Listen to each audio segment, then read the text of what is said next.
Hey everyone, this is Karen with Half Acre Wood. We are a small Nubian dairy farm in Greenville, Florida. We're also a sourdough bakery out of our home and a board member of North Florida Farm Academy. So today I wanted to hop on here and show you guys some information about these cucumber plants I got here in front of me and how you can tell the difference between male and female flowers. So here is my cucumber plant. You can see in my garden this year, I chose to put down ground cover so I didn't have to fight all the weeds that are taking over the rest of the garden that I didn't plant. And I do have some cucumbers growing. And so what's interesting about cucumbers is they have male and female flowers. When your cucumber plant starts to grow and you start to get flowers on them, you're gonna get mostly male flowers for probably the first 3 weeks. And the way to tell a male flower is by looking at the inside of it.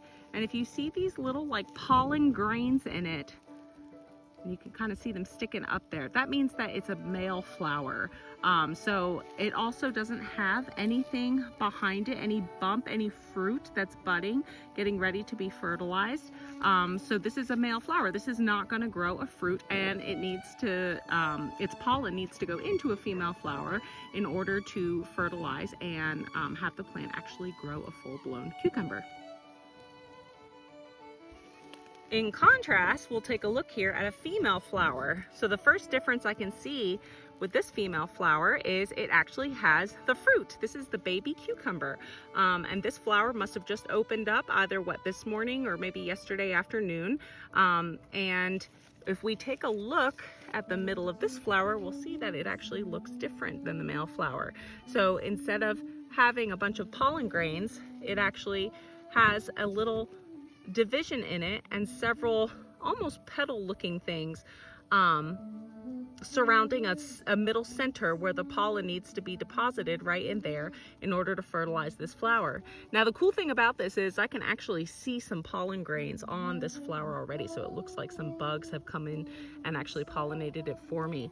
I got some fire ants coming around my garden here. I got a bunch of wasps flying around. I got a bunch of other flies and other bugs, so it's really great. I haven't had to come out here and actually pollinate myself. The pollinators that are in my garden are taking care of it for me, but I'm going to show you how to do it just so that you know, in case you're just getting your garden started and you just want to ensure that you're going to have some fruits before the pollinators find you.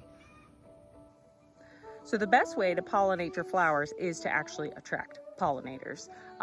Most of us farmers don't have time to come out here every day and search for the female flowers and actually hand pollinate them yourself.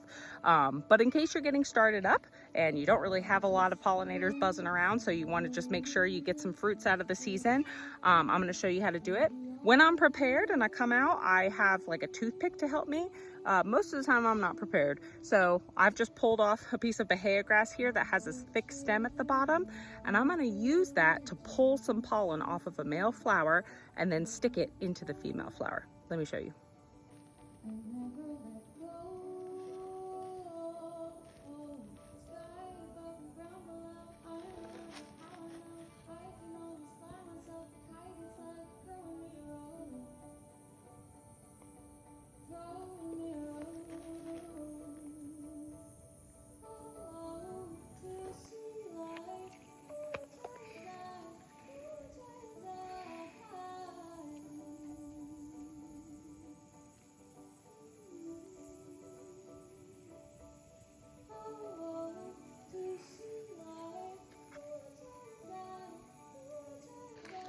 Thanks for joining me today, guys.